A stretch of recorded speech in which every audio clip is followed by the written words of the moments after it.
Sa karaang panahon, maghalad ang mga tao nga tustong Ginoo sa atong Ginoo. Maghalad sila hayupan, nating baka, nating karniro para halad sa Ginoo. Karon giusab naman sa Ginoo sa Kristo pag-ari na niya ang halad 10% na lang para sa biyuda nga nihalad og usa ka dako. O karon halad ta karon og kandila. Mao na siya karon.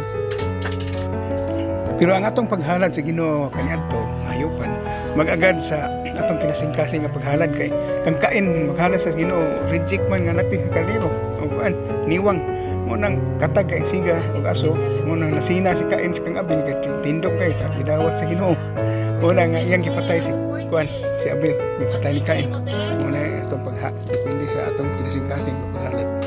Hapit na mahurot ang paghalad nga kandila sa Ginoo sa mga kaniadto ang halad kadto mga hayupan man pero hindi kayo usahay tindog usahay bungkag ng siga so kaso pa wala panahon nga dili ta kalimutan sa Ginoo yung tindog kay siga